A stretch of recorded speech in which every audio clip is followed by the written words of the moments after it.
कल जहाँ तक हुआ था उससे आगे आज एक और टॉपिक बढ़ाते हैं।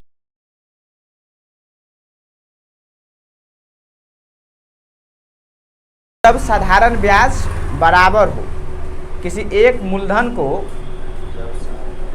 ब्याज बराबर हो, यानी कि किसी एक मूलधन को पार्ट पार्ट में डिवाइड करके देते हैं, तो सभी से जो ब्याज मिलता है वो अगर बराबर होता है तो क्या होता है, ठीक है ना। जैसे मान लीजिए ये हमारा है मूलधन, ठीक है। इस मूलधन को अगर हम 3 भागों में बांटते हैं, ठीक है, किसी को इसमें से कुछ रुपया दे दिए, किसी को कुछ रुपया दे दिए, किसी को कुछ रुपया दे दिए, ठीक है। हाँ, और कह रहे हैं कि तीनों से जो प्राप्त साधारण ब्याज है वो बराबर है, तो क्या होगा, तो यहाँ से मूलधन का जो रेशियो होता है वो क्या होता है, 1/R1T1, 1/R2T2, 1/R3T3। सर ये क्या है, पहले वाला जिसको दिए थे मूलधन उसको जिस रेट से दिए थे जो समय था, ठीक है ना। दूसरे वाले को जो मूलधन दिए थे उस पर जो रेट था जो समय था उसका, तीसरे वाले को जो रेट था जो समय था वो था। यानी कि सर अगर एक ही मूलधन को 2-3 भागों में डिवाइड करके अलग अलग आदमी को दिया जाता है और सारे लोगों से ब्याज बराबर प्राप्त होता है, तो हम कहेंगे कि उन सारे मूलधन का जो अनुपात होगा वो 1/रेट और समय का गुना होगा। सारे में यही होगा, जिसका जो रहेगा वो हो जाएगा, ठीक है। समझ में आ गया? आया। एक बार और, सर मूलधन था, जैसे मान लीजिए 10,000 रुपया है, हमने क्या किया, एक को 2,000, एक को 3,000, एक को 5,000 दे दिए, तभी तो 10,000 पूरेगा। अब इसमें जो दिए हैं ना, तो एक को 5% के हिसाब से दिए है 2 साल के लिए, दूसरे को 4% के हिसाब से 3 साल के लिए, और तीसरे को 2% के हिसाब से 6 साल के लिए। समझ गए कि नहीं?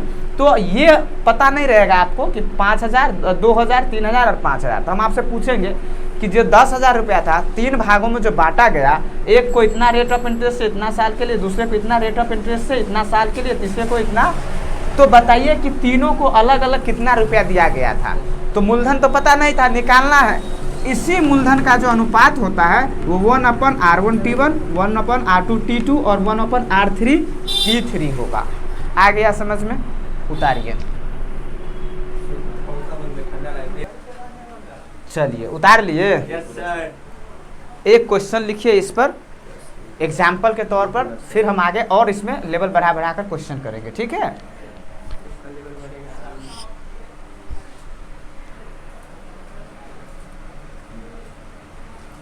हो गया? इसको याद रखना है कि मूलधन का अनुपात जो होता है वो रेट और समय के गुना का व्युत्क्रम होता है। चलिए आगे एक क्वेश्चन लिखिए।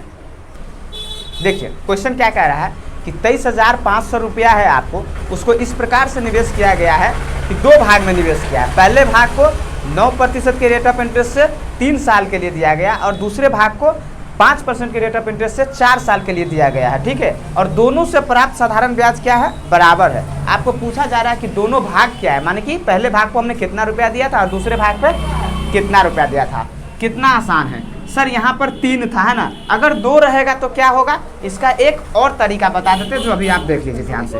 अगर हमारे पास 2 ही मूलधन है, 2 ही भाग में बांटेंगे पैसे को, तो सर 1/R1T1 और 1/R2T2 यही होगा। अच्छा इसका मान क्या होता है आपको पता है ना, जैसे हमने लिखा A/B, यानी कि इसका मतलब होता है A/B, होता है कि नहीं, बताए होंगे रेशियो एंड प्रोपोर्शन चैप्टर में।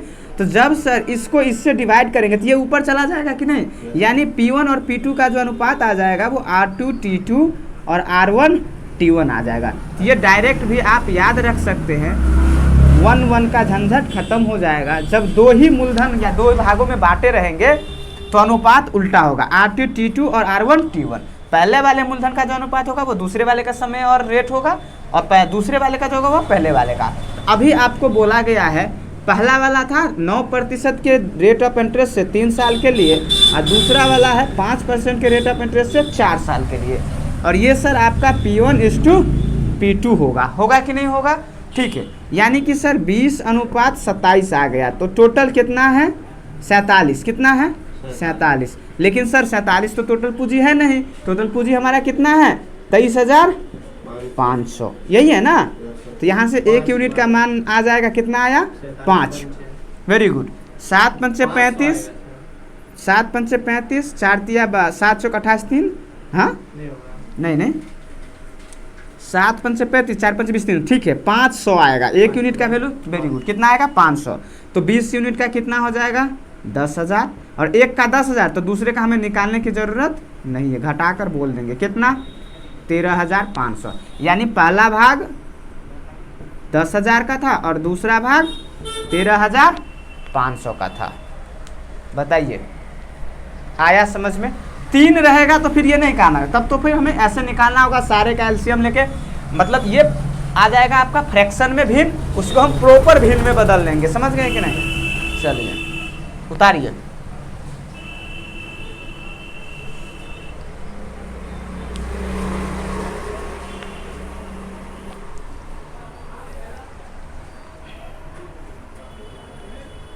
दो वाला ज़्यादा पूछता है तो इसीलिए ये अनुपात भी आप याद रखिएगा तो काम आएगा।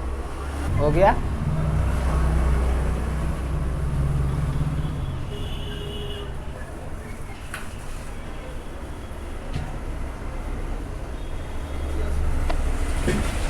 चलिए उतार लिए, ठीक है। अगला क्वेश्चन लिखिए, इसी टाइप का है, बनाकर देखिए बनता है कि नहीं। बन जाएगा। आप सिर्फ याद रखना है कि P1 और P2 का अगर 2 अगर दिया हुआ तो अनुपात जो होता है वो उल्टा होता है, और 3 रहेगा तो 1/, करके निकाल लेंगे, ठीक है। चलिए अगला क्वेश्चन लिखिए। क्वेश्चन देखिए ध्यान से पढ़िएगा तो आपको समझ में आएगा। क्वेश्चन क्या कह रहा है कि 39,000 रुपया है, उसको 3 भागों में बांटा गया है, ठीक है। पहले भाग को आपको दिया गया है कितना रेट ऑफ इंटरेस्ट से 5% की रेट ऑफ इंटरेस्ट से 6 साल के लिए। दूसरे भाग को दिया गया है 4% की रेट ऑफ इंटरेस्ट से 5 साल के लिए, और तीसरे भाग को दिया गया है 10% की रेट ऑफ इंटरेस्ट से 4 साल के लिए। और लास्ट में बोला कि तीनों से जो प्राप्त साधारण ब्याज है वो क्या है, बराबर है, तो तीनों भाग क्या होगा। तो सर जब हमने बोला मूलधन हमारा है 3 भागों में डिवाइड है, और जब सब ब्याज बराबर होगा तो ये हमारा उसका मूलधन का रेशियो हो जाएगा। तो बनाइए आराम से, इस पे लगा दीजिए।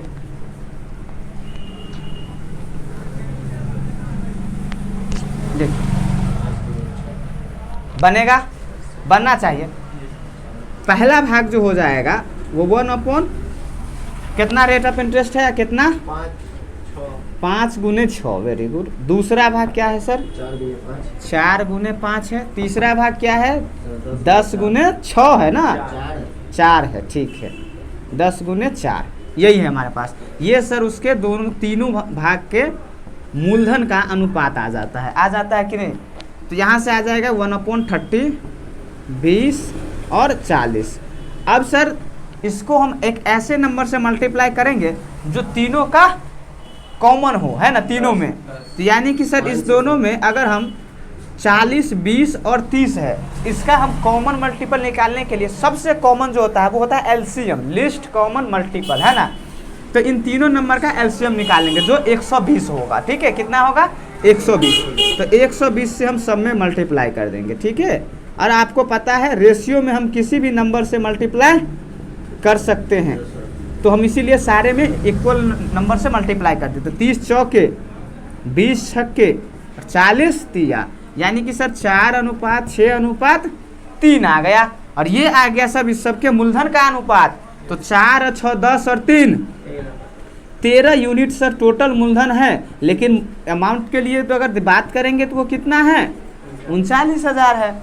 यानी बेसिकली इस 13 यूनिट का ही मान 39,000 रुपया है ना। तो 1 यूनिट का मान यहाँ से कितना आ जाएगा 13,000। कैसे सर 13 से इसमें भाग कर दिए, सॉरी 3,000 आएगा। 13 तिया 39। अब सब पूछा था तो ये हो जाएगा 4 तिया 12, 6 तिरिक 18 और 3 तिया 9।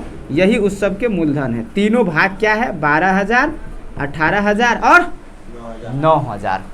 सर हाँ पूछिए। ये बताइए सर, जो 10, 20, 40 आएगा, इसको 10 कहाँ है भाई, 30 है, 20 है और 40 है। वही तो बोले, मतलब 30, 20, 40 है, तो 10 से हम अगर डिवाइड कर सकते हैं। 10 से अगर डिवाइड करेंगे आप तो 3, तो 1/3 ही रह जाएगा, कोई फायदा तो हुआ नहीं।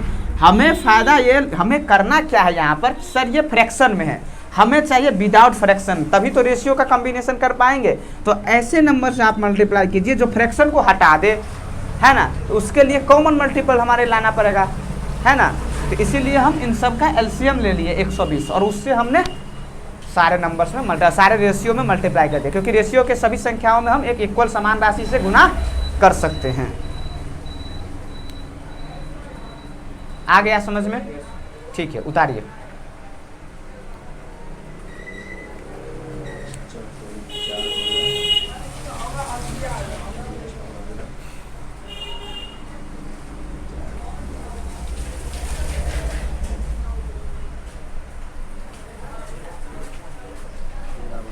देखिए अगला क्वेश्चन, देखिए कितना अच्छा क्वेश्चन है। क्या कह रहा है कि एक व्यक्ति ने 2600 रुपये को 3 भागों में 4%, 6% और 8% वार्षिक साधारण ब्याज पर उधार दिया।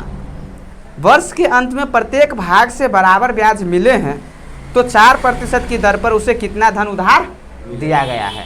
बन जाएगा आप लोगों से, बहुत ही आसान क्वेश्चन है। इसमें टाइम सर सेम कर दिया है, एक एक वर्ष है कि नहीं।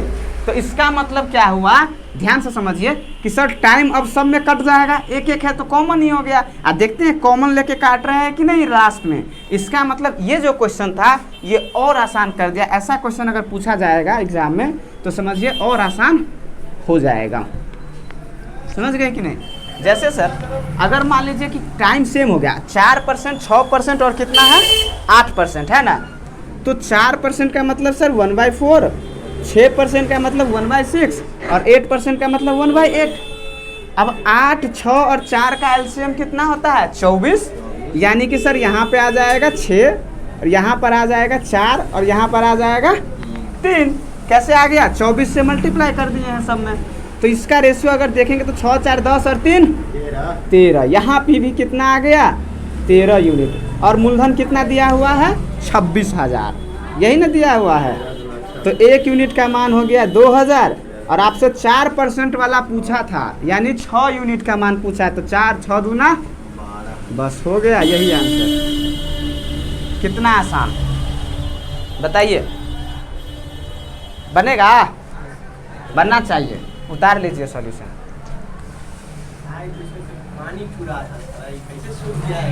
अभी देखिए वही होता है, बरसात में क्या होता है कि आप पूरा तो पर्दा नहीं है बरसात की भीगेगा, हल्का हल्का पड़ा। और कॉटन शर्ट का क्या है कि वो एब्जॉर्ब करता है पानी को, तो वो सो गया। अब आप आए तो पूरा भींगा नहीं था, लेकिन आपको सिमसिमा था तो ठंडा लग रहा था, जैसे ही फैन चला सूख गया। अब बताइए, सूख जाता है, सूख जाता है, फैन चलते रहता 3-4 तो ठीक है। देखिए ये वाला क्वेश्चन है 39, उतारिए। किंतु रुकिए बोल ही देते हैं। हो गया, ठीक है। तो आप लोग भी हमें आज कमेंट करके बताएं कि आज का क्लास आपको कैसा लगा, ये कॉन्सेप्ट कैसा था, है ना। इस पे बहुत सवाल पूछा जाता है। जो भी आप सेट उठाकर देखते होंगे सारे सेट में आपको मिलेगा कि ब्याज बराबर है, ब्याज बराबर है तो मूलधन क्या है। समझ गए कि नहीं। तो इसको वीडियो को लाइक कीजिए और अपने दोस्तों में शेयर कीजिए जो आने वाले एग्जाम देने वाला है, क्योंकि ये सिंपल इंटरेस्ट आपको सारे सेट में मिलता है क्वेश्चन, है ना। ठीक है। और अगर आप हमारे चैनल पर नए हैं तो चैनल को सब्सक्राइब करके बेल आइकन को जरूर दबाइए, ताकि जैसे ही हम अगला इसका जो टाइप है या अगला कॉन्सेप्ट है वो लेकर आएंगे तो आपको नोटिफिकेशन के माध्यम से सबसे पहले मिल जाएगा। ठीक है। अपना ख्याल रखिए, पढ़ते रहिए। आते हैं अगले कॉन्सेप्ट के साथ अगली